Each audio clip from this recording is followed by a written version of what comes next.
A lot of times people think that God is mysterious and it's hard to figure out what God does and why. But often he tells us exactly why.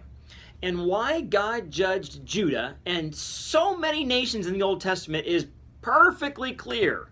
Let me show you why.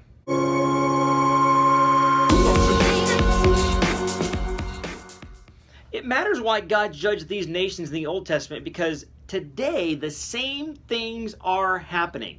But look at Judah, for instance. He says in chapter 19, verse 1, I want you to go buy a potter's vessel, a clay jar, and I want you to break it in the midst of all these people and say, look, the valley of Hinnom, in the valley of Hinnom, I want you to, it's about valley of Topheth. I'm breaking this jar to show you that you people are broken. Here's why. Verse 4 says, because the people have forsaken me and have profaned this place by making offerings to other gods. Now they did this in the valley of Hinnom. It was a trash dump. It was continually burning compared to hell because it was always burning. But it was a place they offered sacrifices to gods also, whom they neither their fathers knew nor Judah has known.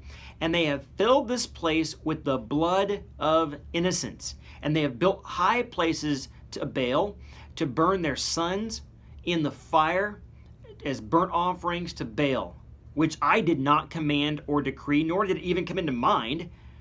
Therefore, behold, the days are coming, declares the Lord, when this place shall no longer be called Topheth. Now, what God's talking about is that Baal, their false god, they said that Baal demanded the firstborn son of each family. So if you want your crops to come and you want to have a wealthy family, well then you need to give your firstborn son to Baal. And here's how you do it. You take the baby as soon as it's delivered and you burn it on the hands of Baal in the valley of Topheth. Now why was it called Topheth? Topheth means drum. And the way that would drown out the horrible cries of innocent babies day after day after day, and this would be happening in hundreds every day.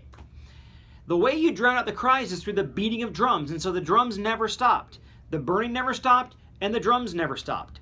And the reason why was because if you stopped the drums, you'd hear the cries of the children, and someone would say, no, we don't want it. Why in America are 1 million babies killed every year? Because we can't hear the cry. We have beat the drum. There's a fetus in there. It's not a human. It's just massive tissue. Have you ever seen this fetus?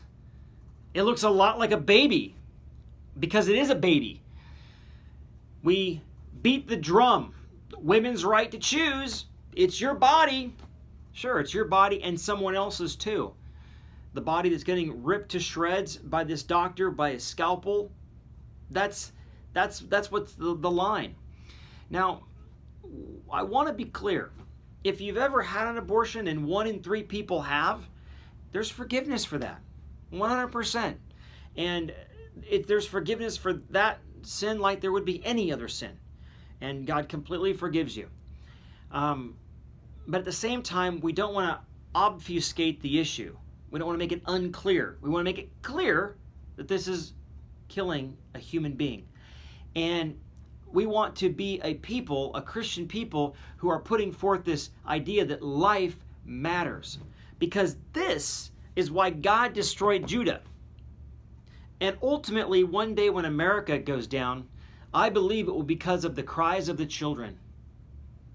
See, there's no drum that can beat out their cries before God. God hears their cries. And one day, those cries will be answered, I believe, in the destruction of every people who murders babies. And when you go through the Old Testament, peoples, you probably don't know any Persians or Babylonians or, all the ites that are in the Bible. Because those nations were ultimately destroyed for worshiping Baal and other gods that demanded children. Well, the God in our society is oftentimes money. And, if you have this baby, oh, what an imposition to your family. But this baby is life, and that is what God values. And so I hope that none of this seems like it's making anyone feel guilty, because it really isn't. This isn't about that. I've sinned and sinned grievously before God, and I'm thankful that I have forgiveness. And if you've asked God to forgive you for whatever sins you have, He's forgiven you. But that doesn't mean that we want to obfuscate or change what really is going on.